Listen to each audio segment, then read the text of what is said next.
A promessa da salvação em Cristo nos enche de alegria ao abrirmos juntos a sua palavra. Quando Adão e Eva pecaram, lá no Jardim do Éden, o Senhor fez com eles uma aliança, um concerto eterno de salvação. Deles nasceria um descendente, que destruiria o poder de Satanás, restauraria todas as coisas, salvaria a humanidade. Este concerto, esta eterna aliança de Deus, foi renovada várias vezes através da história da humanidade, em diferentes fases, com Noé, com Abraão, com Moisés, com Davi. Deus fez com eles alianças que nada mais eram que manifestações do concerto eterno de Deus, da aliança eterna de Deus, para aquela época em que eles viviam. Todas essas alianças estavam debaixo do guarda-chuva da aliança eterna de Deus, e que foi cumprida no Calvário com a morte de Cristo Jesus. A lição dessa semana destaca os princípios fundamentais da aliança, numa prévia daquilo que estudaremos durante todo este trimestre. Mas o que significa a palavra aliança? A palavra berit, que aparece 287 vezes no Velho Testamento, é a palavra hebraica que designa o vínculo entre duas pessoas ou entre duas partes. Ela é utilizada por Deus de modo muito mais profundo nas Escrituras. Assim é que, na Bíblia, a aliança de Deus com a humanidade tem três elementos fundamentais. O primeiro elemento é a presença de Deus, aquele que estabeleceu a aliança, aquele que prometeu salvar a humanidade. O segundo elemento é o ser humano. O pecado afastou o homem de Deus. E o objetivo de Deus é atrair o homem de volta, é restaurar esse relacionamento. Por isso, Deus estabeleceu que a parte do homem devia ser crer, aceitar o convite de Deus e ter restaurado em sua vida a comunhão com Ele. A terceira parte é o plano da salvação. É interessante que Deus, em sua palavra, nos apresenta que o plano de salvação foi estabelecido antes da fundação do mundo. Deus estabeleceu que o ser humano seria criado livre. E se ele caísse em pecado, Cristo viria para resgatá-lo, para salvá-lo. O pecado separou o homem de Deus e Cristo veio para restaurar esta comunhão. Toda a divindade está envolvida no plano da salvação. O Pai como doador, o Cristo como aquele que se oferece, o Filho, e o Espírito Santo para restaurar no ser humano o caráter de Deus em comunhão com Ele. Algumas pessoas pensam que existem na Bíblia dois sistemas diferentes de salvação. No Velho Testamento, salvação pelas obras. No Novo Testamento, salvação pela fé. Porém, na Bíblia nós encontramos no Velho Testamento que Deus estabeleceu ali tipos, símbolos no santuário, que demonstravam, que instruíam o povo a respeito da vida, obra e do sacrifício de Cristo Jesus na cruz do Calvário, no seu ministério em nosso favor. A aliança de Deus com a humanidade sempre foi uma aliança de graça. A graça é o dom de Deus, é o presente divino de amor em nosso favor para aqueles que não merecem. Mas a graça não é uma coisa. A graça é uma pessoa. É Jesus, que oferece a nós a sua justiça em lugar dos nossos pecados.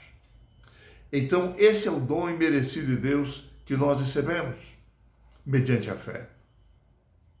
E assim a lição vai analisando vários conceitos de Deus com o homem, várias alianças através dos séculos.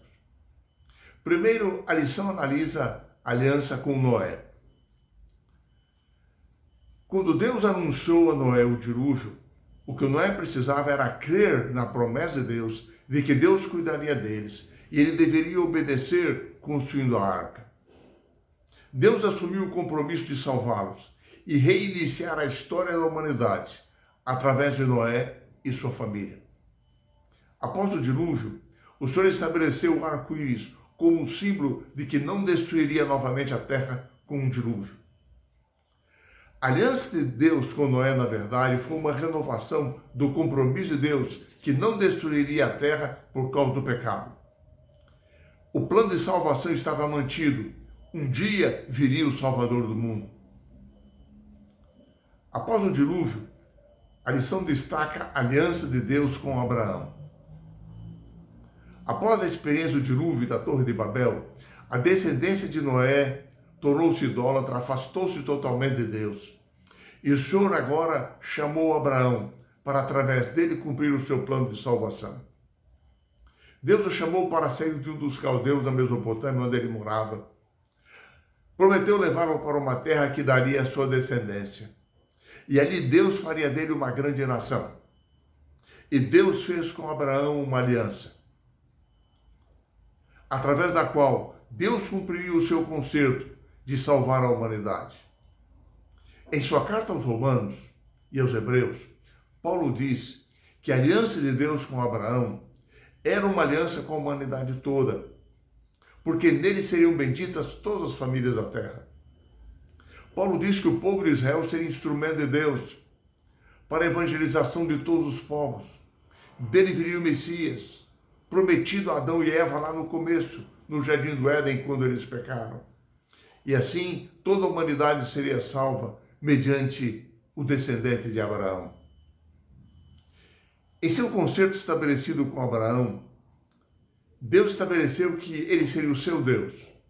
E ele se apresentou num relacionamento de fé como o Deus eu sou, Yahvé. E nós encontramos dois textos curiosos em Gênesis, capítulo 12, verso 4 e capítulo 15, verso 6.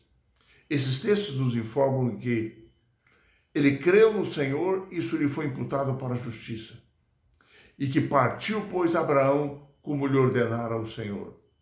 Ou seja, a obediência de Abraão foi uma resposta de fé ao relacionamento que Deus havia estabelecido com ele. A vida de Abraão nos mostra o relacionamento bíblico entre fé e obras. Nós somos salvos pela graça mediante a fé. A obediência é a nossa resposta de fé àquilo que Deus fez por nós. Ao desfrutarmos as bênçãos da comunhão com Deus, nós obedecemos a sua palavra, naquilo que Paulo chama de as obras da fé. Quando a descendência de Abraão estava no Egito, a lição na paz de quarta-feira destaca que Deus os chamou para um relacionamento todo especial. Em Êxodo capítulo 6, versos 1 a 7, nos diz que Deus se lembrou da aliança que havia feito com Abraão séculos antes. E Deus agora os toma e os leva para a terra de Canaã. E Deus diz, eu tomar-vos-ei por meu povo, e eu serei o vosso Deus. O Senhor nos livrou do Egito com milagres extraordinários. Conduziu-os ao deserto do Sinai, onde fez com eles uma aliança. É por isso que Paulo nos afirma na carta aos Romanos e aos Hebreus, de que a aliança no Sinai fazia parte da aliança feita com Abraão, a qual fazia parte de um concerto maior, a eterna aliança de Deus para a salvação da humanidade. Assim é que, no verso áureo da paz de quarta-feira, nós verificamos que na aliança de Deus com Israel no Sinai, Deus primeiro salvou milagrosamente o seu povo, os chamou para um relacionamento especial com ele. Inclusive proveu-lhes um santuário para adoração. Depois da sua aliança, Deus agora lhes apresenta a sua lei, os 10 mandamentos, para serem observados, para serem guardados, vividos na vida deles. Essa mesma ordem ocorre tanto no Velho como no Novo Testamento. No Velho Testamento, primeiro Deus os salva, depois lhes apresenta a sua lei para guardarem. No Novo Testamento, primeiro Cristo nos salva do pecado, depois, através do Espírito Santo, ele coloca a sua lei em nosso coração para que nós vivamos em harmonia com ele. A aliança de Deus, feita com Israel no Sinai, era uma parte da aliança eterna de Deus, feita com toda a humanidade lá no Jardim do Éden com Adão e Eva. Foi renovada a Abraão, foi renovada com Israel numa aliança particular com eles no Sinai, no Sinai, de que seria o povo de Deus, que cumpriria a promessa feita a Abraão, que cumpriria o conselho de Deus e que trariam a salvação para a humanidade. Durante este trimestre, nós iremos estudar mais a respeito das diferentes alianças que Deus fez com seus filhos através dos séculos, todas elas debaixo do guarda-chuva da eterna aliança de Deus, feita lá no Jardim do Éden. Assim é que o Novo Testamento nos apresenta a nova aliança. É interessante que Cristo, nos seus dias, quando ele se apresentou como Messias, ele disse aos seus discípulos de que ele era aquele que estava prefigurado no santuário em todas as promessas feitas pelos profetas do passado. Os seguidores de Jesus diziam a ele que preferiam seguir a velha aliança feita com Moisés lá no Sinai. Mas Jesus lhes mostrou que Moisés, os profetas, todos anunciavam a sua vida.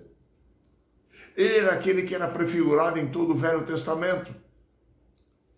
Aquilo que eles chamavam de velha aliança nada mais era do que uma simbologia, uma prefiguração do seu ministério. Todas as coisas apontavam para ele. Nele todo o ritual do santuário se cumpria. E ele viera, na verdade, para cumprir a aliança de Deus de salvação com a humanidade. O Novo Testamento nos diz que Deus fez um concerto com a humanidade na eternidade, antes que existisse pecado. Que é o Deus que era o homem, se o homem caísse em pecado, Cristo viria para salvá-lo.